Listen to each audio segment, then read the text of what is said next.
ಇತ್ತೀಚೆಗೆ ಕೆಲವರು ಸೋಷಿಯಲ್ ಮೀಡಿಯಾದಲ್ಲಿ ಅವರೇ ಇನ್ವೆಸ್ಟಿಗೇಷನ್ ಮಾಡಿಕೊಂಡು ಯಾವ ಪ್ರಕರಣದಲ್ಲಿ ಯಾರನ್ನ ಅರೆಸ್ಟ್ ಮಾಡಬೇಕು, ಯಾರನ್ನ ಬಿಡಬೇಕಂತ ಹೇಳಿ ಅವರೇ ಡಿಸೈಡ್ ಮಾಡಿಕೊಂಡು ಸೋಷಿಯಲ್ ಮೀಡಿಯಾದಲ್ಲಿ ಪೋಸ್ಟ್ ಹಾಕ್ತಾ ಇದ್ದಾರೆ.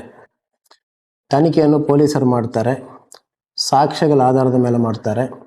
ಯಾರೇ ಆರೋಪಿತರ ಮೇಲೆ ಸಾಕ್ಷ್ಯ ಸಿಕ್ಕಿದ್ರೆ ಅವ್ರನ್ನ ಅರೆಸ್ಟ್ ಮಾಡ್ತಾರೆ.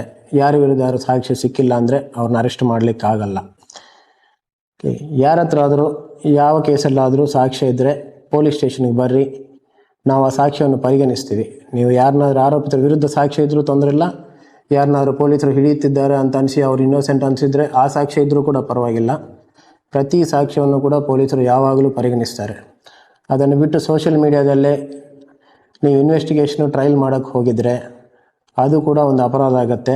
ಅನ್ನೆಸರ್ಲಿ ನಿಮ್ಮ ವಿರುದ್ಧ ಕೂಡ ಪ್ರಕರಣ ದಾಖಲಾಗುತ್ತೆ. ಇದನ್ನು ಮಾಡದೆ ರೆಸ್ಪಾನ್ಸಿಬಲ್ ಸಿಟಿಸನ್ ಆಗಿರಿ. ನಿಜವಾಗ್ಲೂ ನಿಮ್ಮ ಹತ್ರ ಏನಾದರೂ ಸಾಕ್ಷ್ಯ ಇದ್ದರೆ ಪೊಲೀಸ್ ಸ್ಟೇಷನ್ಗೆ ಬರ್ರಿ, ನಮ್ಮ ಆಫೀಸಿಗೆ ಬರ್ರಿ. We are always ready to appreciate the evidence. Investigation ದಿಕ್ಕು ಯಾವಾಗಲೂ ತಪ್ಪಿಸಬೇಡಿ.